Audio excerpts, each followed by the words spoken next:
Assalamualaikum warahmatullahi wabarakatuh.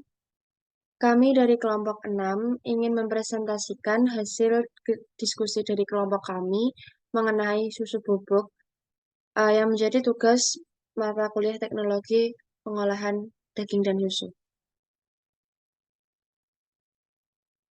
Baik, sebelumnya uh, saya akan memperkenalkan anggota dari kelompok 6 kelas B. Yang pertama ada Adelia Marsanda Putri, yang kedua ada Gia Arbela Yohaningrum, ketiga ada Latifah Nur Oktavia, yang keempat ada Muhammad Agung Nugroho, yang kelima ada Nurul Nisa Soleha, dan yang keenam ada Ramadana Dwi Saputra. Next, di sini yang pertama kita akan membahas tentang definisi dari susu bubuk. Susu bubuk merupakan bentuk olahan dari susu segar yang dibuat dengan cara memanaskan susu hingga kering dan berbentuk bubuk. Kemudian dilakukan proses pengolahan dengan beberapa tahapan, yaitu pemanasan, pendinginan, pemanasan kembali, penggilingan, dan pengemasan untuk menjadi susu bubuk. Next adalah kegunaan susu bubuk. Susu bubuk mengandung karbohidrat, lemak, dan protein yang berguna untuk memberi energi untuk beraktivitas. Ketiga, nutrisi ini merupakan sumber energi bagi tubuh untuk melakukan aktivitas sehari-hari. Susu bubuk bermanfaat untuk menjaga kesehatan tulang dan meningkatkan sistem kekebalan tubuh, baik untuk kesehatan jantung dengan menyediakan nutrisi yang dibutuhkan oleh manusia. Dapat menguatkan gigi, mengatasi masalah gigi, dan menjaga kesehatan gigi. Menjaga kesehatan mata, meningkatkan fungsi otak, mengontrol berat badan, dan membantu proses pemulihan tubuh dan otak. Next, ada jenis susu bubuk. Berdasarkan Badan Standarisasi Nasional Indonesia atau SNI, menyatakan bahwa susu bubuk memiliki beberapa jenis dan tipe antara lain yaitu whole cream milk powder atau susu bubuk berlemak, yaitu susu bubuk yang berasal dari susu sapi yang telah diubah bentuknya menjadi susu bubuk. Yang kedua ada party skim milk powder atau susu bubuk rendah lemak atau susu instan, yaitu susu sapi yang telah diambil sebagian lemaknya dan diubah menjadi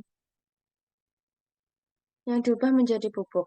Lalu yang ketiga ada skim milk powder atau susu bubuk tanpa lemak, yaitu susu sapi yang telah diambil lemaknya dan diubah bentuknya menjadi bubuk, dan susu bubuk fortified, yaitu susu bubuk yang mengandung tambahan nutrisi seperti protein, kalsium, zat besi, dan berbagai vitamin. Jenis susu bubuk lainnya antara lain yaitu seperti susu bubuk whey, susu bubuk malt, dan susu bubuk coklat. Kemudian masuk pada karakteristik sensorik susu bubuk. Data hasil analisis karakteristik fisik dan kimia dioleh dan dianalisis dengan ANOVA pada taraf signifikasi 5% atau 0,05. Apabila terdapat perbedaan antara perlakuan, maka dilanjutkan dengan uji Duncan. Data hasil pengukuran mutu sensoris dianalisis menggunakan non-parametric treatment jika ada pengaruh di mana p-value lebih kecil dari 0,05, maka diuji lanjut dengan Bostock-Wilcoxon untuk mengetahui ada beda. Selanjutnya, komposisi gizi dalam susu bubuk. Dalam susu bubuk terdapat beberapa komposisi gizi yang terkandung. Berikut ini merupakan komposisi gizi yang terkandung dalam susu bubuk. Yang pertama yaitu protein termasuk kasein dan whey. Kedua yaitu lemak termasuk lemak jenuh dan lemak tidak jenuh. Ketiga, karbohidrat termasuk dengan laktosa. Keempat, vitamin yaitu vitamin A, D, dan 12. Kelima, susu bubuk juga mengandung mineral seperti fosfor, zat besi, magnesium, dan kalsium. Keenam, susu bubuk juga mengandung asam lemak esensial. Komposisi gizi dalam susu bubuk ini tergantung dengan jenis susu yang digunakan atau bahan utama susu yang akan dimodifikasi menjadi susu bubuk. Susu bubuk ini memiliki beragam gizi. Hal ini dikarenakan susu sendiri merupakan salah satu sumber nutrisi yang sangat baik bagi kesehatan dan perkembangan tubuh manusia. Selanjutnya yaitu proses pembuatan susu bubuk. Proses pembuatan susu bubuk ini dimulai dengan perolahan susu segar dari peternakan sapi yang dilakukan pada pagi dan sore hari. Untuk yang selanjutnya, susu segar ini diangkut ke pabrik untuk pemrosesan lebih lanjut. Yang selanjutnya akan dilakukan proses pemanasan bisa dengan metode pasteurisasi atau ultra high temperature. Pasteurisasi ini terbagi menjadi dua, yaitu pasteurisasi sederhana dan pemanasan suhu tinggi. Untuk pasteurisasi sederhana dilakukan dengan memanaskan susu pada suhu lebih dari 63 derajat Celcius selama 30 menit. Sedangkan pada ultra high temperature atau pemanasan tinggi dilakukan pemanasan selama 2 hingga 3 detik menggunakan suhu 135 hingga 150 derajat. Untuk yang selanjutnya yaitu proses standarisasi yang bertujuan untuk mengurangi kandungan lemak hingga 30%. Setelah itu, preheating atau pemanasan kembali pada suhu 75 hingga 120 derajat dengan waktu yang disesuaikan dengan suhunya. Semakin tinggi suhu, semakin singkat waktunya. Preheating ini bertujuan untuk membunuh potensi adanya kontaminasi mikroba pada susu. Keempat, atau yang selanjutnya, susu dilakukan proses evaporasi yang menyebabkan kandungan air susu hilang hingga 95 derajat. Evaporasi dilakukan dengan pemanasan suhu tinggi bisa hingga 200 Celcius. Setelah itu diperolehlah susu bubuk. Untuk yang selanjutnya, susu bubuk dilakukan pengemasan, di mana pengemasan ini harus terlindungi dari oksigen, kelembapan, dan cahaya. Baik, yang selanjutnya saya akan menjelaskan tentang penyemanan pada susu bubuk. Yaitu pada pengemasan merupakan suatu cara atau melindungi atau mengawetkan susu bubuk sebelum diangkut ke tempat konsumsi. Produk susu bubuk memiliki sifat higroskopis dan kepadatan dengan kemasan primer yaitu yang berhubungan langsung dengan produk. Terus meliputi kaleng dan aluminium foil. Lalu ada kemasan sekunder yaitu tidak berhubungan langsung dengan produk. Meliputi dua kemasan yaitu kotak lipat atau kemasan aluminium dan kotak karton untuk kemasan kaleng dan kemasan. Oke, masuk ke kerusakan susu bubuk sendiri. Susu bubuk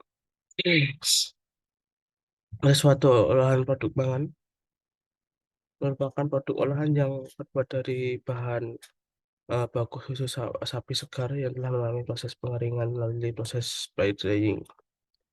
Untuk parameter kerusakan yang terjadi pada susu bubuk sendiri, yang meliputi pengujian kadar oksigen, pengujian kadar air, pengujian bilangan peroksida, serta kondisi fisik seperti warna, gumpalan, dan noda yang terdapat pada susu. Oksigen mempengaruhi itu. Oksigen mempengaruhi reaksi kimia lemak dalam suatu salam susu sehingga menyebabkan ketengian. Reaksi ini terutama akan terjadi pada lemak yang mengandung asam lemak tak jenuh dan susu bubuk dengan tambahan asam lemak seperti omega 3 dan untuk meningkatkan nilai gizi. Sedangkan indeks peroksida merupakan salah hasil reaksi tarik tersebut. Salah satu cara menghilangkan kandungan oksigen pada kemasan susu bubuk adalah dengan melewatkan gas inters. Biasanya gas inters yang disuntikan ke dalam bungkus susu bubuk adalah gas hidrogen karena bersifat inert dan murah. Soal faktor kerusakan susu bubuk. Pada faktor kerusakan susu bubuk terdapat tiga jenis kategori, yaitu kerusakan mekanis, kerusakan kimia, dan kerusakan mikroba. Kerusakan mekanis. Kerusakan mekanis merupakan kerusakan yang mungkin terjadi pada produk susu, yaitu perubahan sensorik seperti warna, bau, rasa, dan kerusakan kemasan. Bukti kerusakan susu dapat diketahui dari bentuk fisik ketika partikel susu menggumpal, menyerap uap air dari udara. Selanjutnya menimbulkan bau yang tidak sedap, perubahan warna, coklat, dan karamel. Selain itu juga pas pengolahannya tidak tepat, susu bubuk dapat mengandung benda asing dan kontaminasi logam bahkan serangga. Kerusakan kimia. Kerusakan kimia, penurunan kandungan lemak yang dapat mengaruhi kualitas fisik kelarutan dalam air dan menampakkan laktosa merupakan penyebab utama pembusukan dan infeksi atau perubahan bau sebelum menjadi proses pembusukan. Pembalikan itu jadi karena susu bubuk berlemak sudah menyerap bau dari udara sekitar. Akibat oksidasi, lemak pada makan tidak dapat hanya menimbulkan rasa dan bau yang tidak sedap, tetapi juga dapat menurunkan nilai gizi akibat rusaknya vitamin.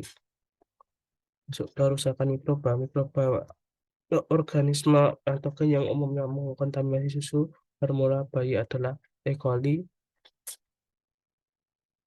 Mikroba E. coli SNI tersebut mewajibkan susu dan produk olahan bebas E. coli. Selain E. coli, Varicella spp atau Bacillus cereus, Campylobacter, Campylobacter, Listeria monotogenes, dan Salmonella merupakan kerusakan mikroba yang sering terjadi pada susu bubuk. Untuk mencegah itu, susu harus ditangani dengan baik dan benar, termasuk menjalani proses pemanasan, baik pasteurisasi maupun sterilisasi, untuk membunuh mikroba, patogen, dan lain sebagainya. Kontaminasi susu bubuk juga dapat terjadi setelah proses pemanasan. Maka dari itu, pada proses pembuatannya harus dilakukan dengan baik dan benar. Sekian presentasi dari kelompok 6 tentang tugas makalah daging dan susu. Wassalamualaikum warahmatullahi wabarakatuh.